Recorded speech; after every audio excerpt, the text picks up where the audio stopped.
लेकिन माफियाओं के हाथ कांपने चाहिए पुलिस की पर गोली चलाने से पहले।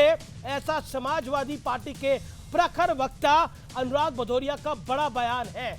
और सिलेक्टिव टारगेट नहीं होना चाहिए, ये कांग्रेस के नेता का बयान है।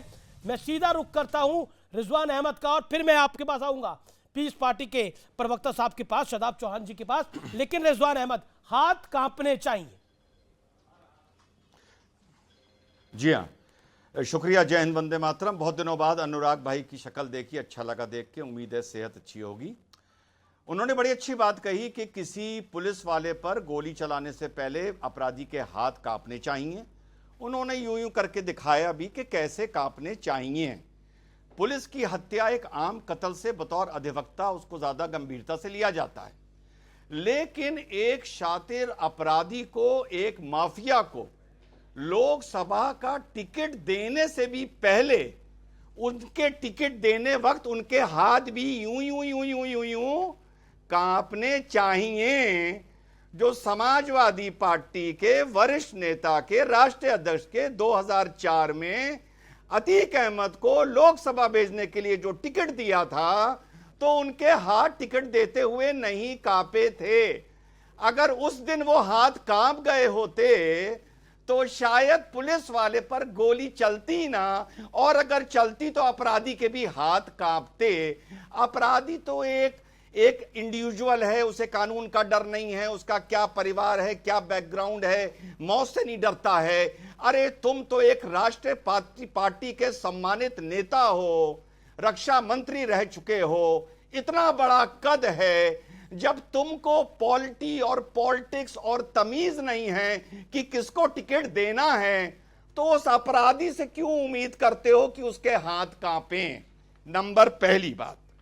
दूसरी बात, एक फोटो आ गई अखिलेश यादव जी की अतीक अहमद के किसी गुर्गे के साथ, तो भाई बड़ा हल्ला मचा हुआ था। मैं कहता हूं इसमें हल्ला मचाने की क्या बात है? जब उस गुर्गे के सरदार को हमने लोकसभा भेज दिया, जब उस गुर्गे की सरदार की फोटो लोकसभा के न्याय के और लोकतंत्र के मंदिर पर खिंची हुई है, तो उसकी गुर्गे की फोटो किसी के भी साथ खिंच जाए तो क्या फर्क पड़ता है? दूसरी बात। तीसरी बात, बीएसपी के यहां वक्ता नहीं बैठे हैं, अजीब माजरा है साहब, अजीब। राजू पाल की पत्नी भी बीएसपी की सक्रिय नेता रह चुकी है, और अतीक अहमद की पत्नी भी बीएसपी की मेयर कैंडिडेट बन के सामने आ रही है। और वो मायावती जिन्होंने जाके राजू पाल की पत्नी से कहा था कि मैं इसको मट्टी में मिला दूंगी, वो ही अतीक अहमद की पत्नी को मेयर का टिकट दे रही है, और ये कह रही है कि अगर कत्ल में अतीक की बीवी का नाम आया, सुनिए, वो ये नहीं कह रही कि अतीक का नाम आया, अगर बीवी का नाम आया तो मैं मेयर इलेक्शन से उसका नाम विड्रॉ करवा दूंगी। मतलब इससे ज्यादा दोहरा मापदंड हो नहीं सकता।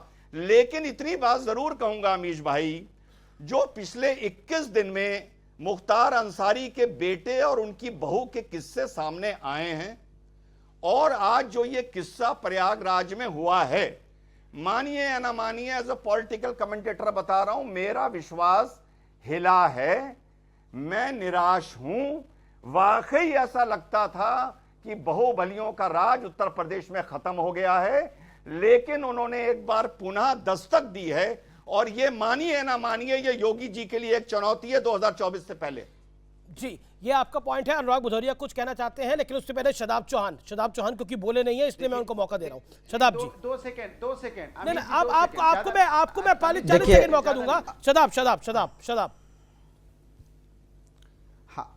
सबसे पहले तो भारतीय जनता पार्टी की सत्ता 2017 से है। वो लगातार कहते रहे कि हमने अपराध मुक्त उत्तर प्रदेश कर दिया। क्या यही अपराध मुक्त उत्तर प्रदेश है कि जहां खुलेआम पुलिस पर गोलियां चलाई जाएं? दूसरी चीज यह है कि अगर अखलाक के कातिलों के घर बुलडोजर चला होता, अजय मिश्र टेनी जो इनका मिनिस्टर है उसके घर बुलडोजर चला होता, और ये बिना किसी डिस्क्रिमिनेशन के अगर बुलडोजर चला होता, तो किसी की हिम्मत नहीं होती पुलिस वाले को मारने की। गाड़ी इस तरह के अपराध का कोई भी करे, चाहे उसका कंडम करते, लेकिन पाठक कह रहे हैं कि अतीक की गाड़ी भी पलट जाए तो हैरानी नहीं है।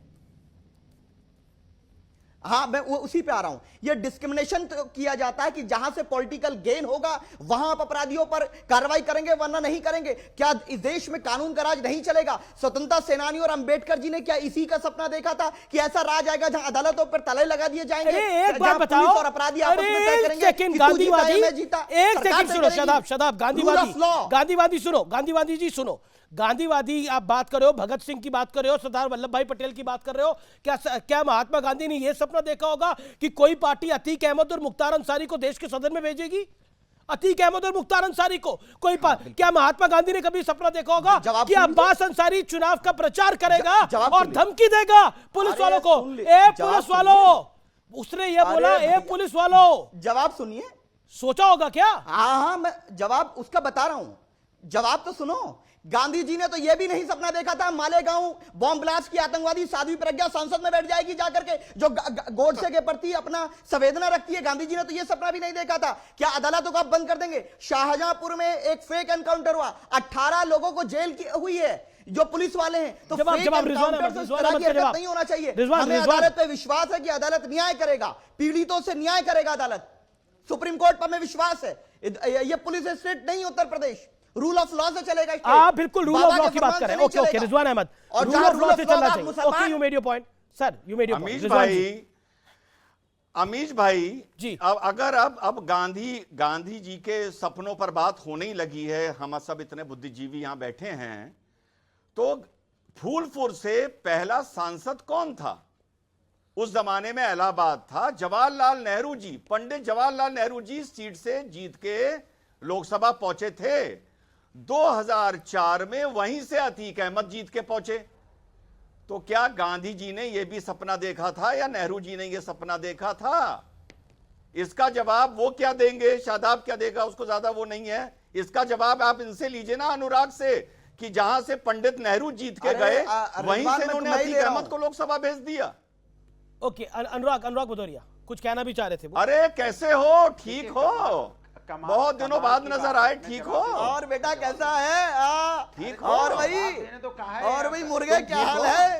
अरे शदाब, अरे जोकर कैसा है? अरे तुमसे मिर्ची नहीं कह रहा लगी मेरे बच्चे, अरे मेरे वाह, बेबी वाह, तुम्हें जोर नहीं कह से रहा। हंसो। अरे तुम्हें नहीं मेरे कह रहा, मेरे बेटे, बेबी तुम्हें नहीं बेटा, कह रहा यार, तुम बाप, छोटे हो, तुमसे तुम्हारे मुंह थोड़ी लगूंगा, तुम उम्र में छोटे बाप हो। बाप होता है। अरे एक सेकंड शदाब, एक सेकंड, क्या हो रहा है? पता चलेगा। एक सेकंड, क्या? बेबी अरे बेटा बाप एक बाप सेकंड, होता है। एक सेकंड, आपने शांत हो पंगा जाओ। नहीं लेने का। ये मौलवी बेबी मत शांत हो समझना। जाओ, सुन, बेबी, मैं तमीज अनुराग से से बात करोगे। मुखातिब अरे बेबी शदाब, बेबी आपसे बात नहीं हो रही है। एक सेकंड, ऑडियो डाउन मैं- करिए, मैं- ऑडियो डाउन करिए, ऑडियो डाउन करिए।